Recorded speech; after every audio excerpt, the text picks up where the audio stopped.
नमस्कार दोस्तों, स्वागत है आज के वीडियो में। तो आज की वीडियो हम बात करने वाले हैं कि जो डीप सीक एआई आया है, उसकी वजह से पूरे दुनिया की मार्केटों में कोहराम मचा हुआ है। उसका जो मेन कारण है कि जो एआई के कॉम्पिटिटर हैं कॉम्पिटिटर हैं, तो उनकी जो वैल्यूएशन है, उनमें काफ़ी हमको डिक्लाइन देखने को मिला है क्योंकि जो डीप सीक एआई है, वो काफ़ी कम प्राइस पर बना है। जो इसकी कॉस्ट है, वो हमें 7.5 मिलियन ही दिखाई देती है, जबकि जो टॉप एआई कंपनियां जैसे ओपन एआई हुआ, एनवीडिया हुआ, तो इन्हें जो कंपनियां इनने काफी ज्यादा पैसा एआई पर खर्च किया हुआ है। जबकि जो डीप सीक एआई है, वो एप्पल स्टोर पे जो यूरोप हुआ, अमेरिका हुआ, तो इधर पर सबसे ज्यादा डाउनलोडेड होने वाला एआई ऐप बन चुका है। इस वजह से हमें जो मार्केट है उसमें काफी उछाल देखने को मिला है। जो एनवीडिया है, उसके शेयर प्राइस में हमें 17% की गिरावट देखने को मिली। तो जो दुनिया के 500 सबसे रईस आदमी, उनकी संपत्ति में अभी तक हमें 9.5 लाख करोड़ रुपए तक का नुकसान देखने को मिल चुका है। तो आप देख सकते हैं कि जो चाइना की कंपनी है डीप सीक एआई, उसने कितना ज्यादा प्रोग्रेस किया, और जो दुनिया की बड़ी बड़ी कंपनियां जैसे फेसबुक हुआ, माइक्रोसॉफ्ट हुआ और ओपन एआई हुआ, तो इन सारी कंपनी को पछाड़ के जो डीप सीक एआई है, वो दुनिया की नंबर 1 डाउनलोडेड ऐप बन चुका है एआई स्पेस में। और जो ये ऐप है, काफी औसम ऐप है। इस ऐप को मैंने भी यूज किया है। ये मुझे ओपन एआई से काफी अच्छा लगा। जो ओपन एआई का चैट जीपीटी आता है, उससे काफी अच्छा मॉडल है, और ये एकदम फ्री ऑफ कॉस्ट है। इसमें आपको कोई सब्सक्रिप्शन नहीं लेना पड़ेगा। इस तरह से ये अब आपको काफी अच्छी इन्फॉर्मेशन प्रोवाइड करवाता है। तो आप इसको एक बार यूज करके देख सकते हैं, तो आपको भी लगेगा कि ये ऐप ओपन एआई से काफी बेहतरीन है। तो उसके पीछे जो आज यूएस का मार्केट था, कल हमें यूएस के मार्केट में काफी ज्यादा गिरावट देखने को मिली, और आज की मार्केट में भी हमें अपने जो इंडिया के सेमीकंडक्टर के स्टॉक हुआ, जैसे CG power power and industry हुआ, काइनेस टेक्नोलॉजीज हुआ, तो इन सारे स्टॉक में, और जैसे अनंत राज हुआ और नेटवेब टेक्नोलॉजी, तो इन सारे जो कंपनियों के स्टॉक है, उनमें हमें करीब 10 से 20% तक की गिरावट आज के मार्केट में देखने को मिली, जो काफी बड़ी गिरावट कही जा सकती है।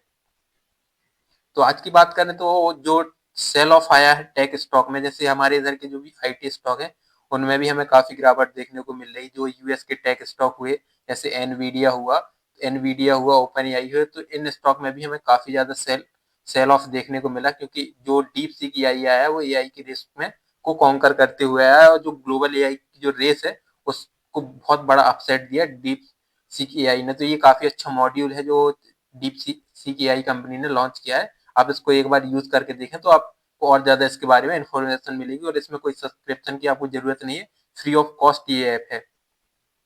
अब बात करते हैं कि जो डीप सीक एआई आया है, उससे क्या हुआ है। डीप सीक एआई की वजह से जो यूरोप हुआ, जापान हुआ और अमेरिका हुआ, तो इसके जो टेक स्टॉक है, उनमें हमें काफी ज्यादा फॉल देखने को मिला। जो एआई की जो रेस है चाइना और यूएस के बीच, उसमें चाइना हमको काफी आगे निकलते हुए दिखाई दे रहा है।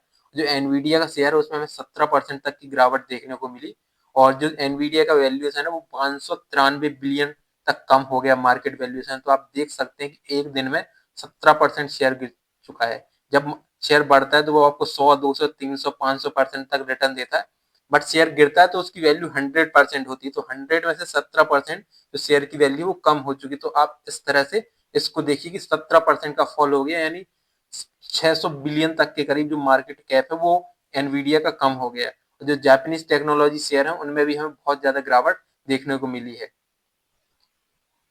इसके बाद बात करें कि आज के जो मार्केट है, आज के मार्केट में हमें तेजी देखने को मिली। उसके पीछे जो मेन कारण था कि जो बैंकिंग स्टॉक है, बैंकिंग स्टॉक में हमें आज के मार्केट में काफी ज्यादा तेजी देखने को मिली, क्योंकि जो आरबीआई बैंकों में जो लिक्विडिटी बढ़ाने वाला है बैंकों में, उसने 1.50 लाख करोड़ रुपए इन्फ्यूज किए हैं बैंकिंग सेक्टर में।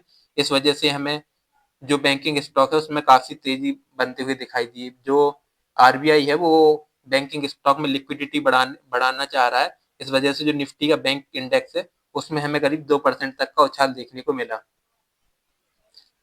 आज के जो टॉप गेनर है, उसमें हुआ HDFC bank, axis bank, ICICI bank. तो आज के मार्केट में हमें हमें इन शेयरों में काफी ज्यादा तेजी देखने को मिली। जबकि जो बजाज हाउसिंग फाइनेंस हुआ, तो इनके शेयर में भी हमें 1.5 से 4% की तेजी आज के मार्केट में देखने को मिली। दूसरा जो फियर था कि जो डीप सीक एआई मॉडल आया है, चाइना ने जो लॉन्च किया है, जो 27 जनवरी को दुनिया भर के शेयरों में तेजी से गिरावट हमको देखने को मिली। उसका जो मेन कारण था, वो यही था कि जो डीप सीक एआई लॉन्च हुआ है, उसकी वजह से जो टेक कंपनियां जैसे एनवीडिया जो सबसे ज्यादा एआई पे काम कर रही है, उसके शेयर में हमें करीब 17% की गिरावट देखने को मिली। जबकि जो S&P 500 इंडेक्स था उसमें भी 1.5% की गिरावट देखने को मिली। नेस्डेक 100 में भी हमको करीब 3% की आज के बाजार में गिरावट देखने को मिली। और बात करें सेंसेक्स की, तो सेंसेक्स में भी हमें सोमवार को 824 अंक तक की गिरावट देखने को मिली, जो 7 महीने के लोएस्ट लेवल पर बंद हुआ। तो आप देख सकते हैं कि जो चाइना की एडवांसमेंट हो रही है एआई स्पेस में, उसकी वजह से जो वर्ल्ड है और इंडिया है उस पर क्या इम्पैक्ट पड़ सकता है, और जो एआई या टेक के स्टॉक है उसमें काफी ज्यादा हमको गिरावट देखने को मिल सकती है। अब बात करते हैं तीसरे कारण की। तीसरा जो कारण है कि जो मार्केट है वो काफी ओवरसोल्ड कैटेगरी में चला गया। जैसे जो ओवरसोल्ड कैटेगरी में लार्ज कैप के स्टॉक हुए उनमें काफी ज्यादा हैवी सेलिंग हो चुकी है, और जो लार्ज कैप स्टॉक है उनका हमें पी 21-22 के करीब आते हुए दिखाई दे रहा है। जबकि जो मिड कैप और स्मॉल कैप के स्टॉक हैं उनमें कभी अभी भी वैल्यूएशन काफी ज्यादा है। इस वजह से अभी मिड कैप और स्मॉल कैप स्टॉक में अभी और ज्यादा गिरावट हो सकती है। मैंने आपको 3-4 दिन से मैं लगातार आपको बता रहा हूँ कि हमें मिड कैप और स्मॉल कैप स्टॉक में अभी और ज्यादा गिरावट देखने को मिल सकती है, क्योंकि इनकी जो पी है वो 40 के पी के करीब, यानी P price to earning ratio वो हमें 40 के करीब दिखाई देता है, जो मार्केट में काफी ज्यादा पी रेशियो कहा जाता है। तो इस वजह से इनके स्टॉक्स में भी अभी हमें गिरावट देखने को मिल सकती है।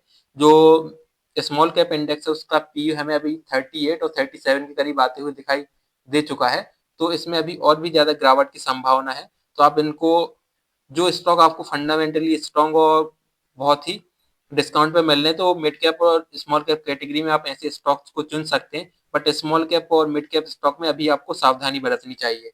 अब करें टेक्निकल सेटअप की बात, तो जो लॉन्ग टर्म है, लॉन्ग टर्म में बाजार हमको ऊपर जाते हुए दिखाई दे रहा है। बट अभी लॉन्ग टर्म बात करें टेक्निकल के हिसाब से, तो शॉर्ट टर्म में भी हमें बाजार में और ज्यादा कमजोरी देखने को मिल सकती है।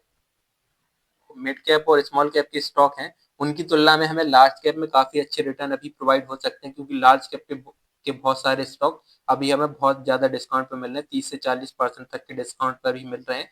तो अच्छे अच्छे स्टॉक्स को आप अपने पोर्टफोलियो में शामिल कर सकते हैं। इसके बाद अगर मार्केट गिरता है तो इधर से मुश्किल से 2 या 3% का फॉल आपको दिख सकता है। तो उसको हिसाब से रखते हुए आप अच्छे अच्छे स्टॉक अपने वॉच लिस्ट में रखकर उनको पोर्टफोलियो में शामिल कर सकते हैं। और जो मिड कैप स्मॉल कैप के स्टॉक है उसमें फंडामेंटली जो स्ट्रॉन्ग कंपनियां हैं जो अपने सेक्टर में एक तरह से लीडरशिप कर रही हैं, तो उनको भी आप अपने पोर्टफोलियो में रख सकते हो। जिनका वैल्यूएशन ज्यादा है उन स्टॉक को आप अभी अवॉइड करें, और ग्रोथ स्टॉक को आप अभी अवॉइड कर सकते हैं। अगर वैल्यूएशन अच्छा मिलता है तो उनको आप अपने पोर्टफोलियो में शामिल कर सकते हैं। उसके बाद बात करते हैं ओवरऑल मार्केट की। तो निफ्टी में आज हमको तेजी दिखाई दी, निफ्टी नेक्स्ट 50 में भी हमको तेजी दिखाई दी। लेकिन जो मिड कैप और स्मॉल कैप के जो इंडेक्सेस हैं उसमें आज हमको गिरावट देखने को मिली, क्योंकि जो स्मॉल कैप की वैल्यूएशन और मिड कैप की वैल्यूएशन काफी हाई पहुंच गए हैं। तो इस वजह से हमें इन दोनों इंडेक्सेस में आज के दिन गिरावट देखने को मिली।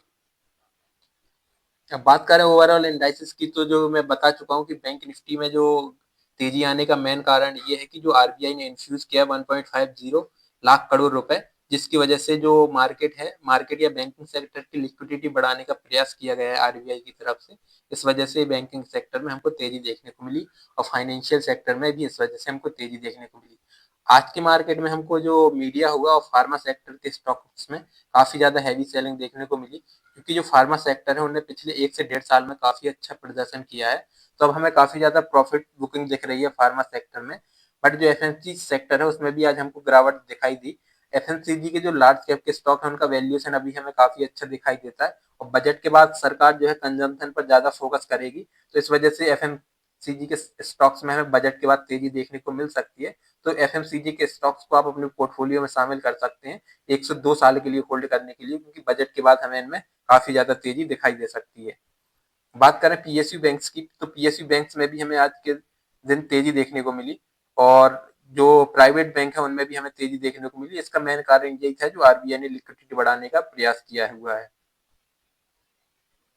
अब इसके बाद बात करते हैं निफ्टी की। तो आप जैसे देख सकते हैं निफ्टी आज के मार्केट में हमें निफ्टी 22,950 के करीब खुलते हुए दिखाई दिया।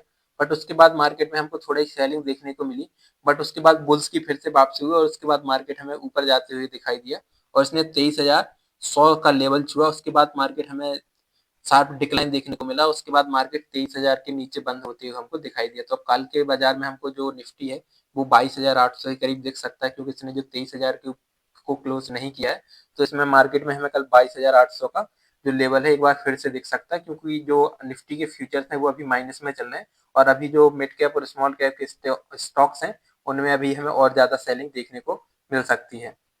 अब बात करें इसके टेक्निकल्स की निफ्टी के, तो निफ्टी के टेक्निकल्स मैं आपको 4-5 दिन से लगातार बता चुका हूँ कि जो ये निफ्टी चल रहा है इस ट्रेंड लाइन में ट्रेड कर रहा है और जो इसका जो सपोर्ट हमको नजर आ रहा है वो सपोर्ट आ रहा है 22,800 का। तो 22,800 का लेवल तो टच कर चुका है, इसके बाद हमें एक रिवर्सल दिखाई दे रहा है। बट अगर इधर से और ज्यादा सेलिंग या कोई निगेटिव न्यूज आती है तो हमको निफ्टी में और नीचे आते हुए 22,400 का लेवल नेक्स्ट लेवल दिख सकता है। तो 22,400 के नेक्स्ट लेवल पर आप ध्यान लगा के रख सकते हैं और एक इन्वेस्टमेंट की अपॉर्चुनिटी देख सकते हैं, क्योंकि 22,400 के बाद 22,000 के बाद 22,000 तक हमको मार्केट बहुत ज्यादा ओवरसोल्ड हो जाएगा। तो 22,000 के बाद मार्केट में काफी अच्छी रिकवरी हमको देखने को मिल सकती है और जो मार्केट है वो 23,600 तक के लेवल को फिर से टच कर सकता है। तो 22,400 और 22,000 के लेवल को आप नोट कर सकते हैं और इन पॉइंट्स पे आप अपने इन्वेस्टमेंट को बढ़ा सकते हैं।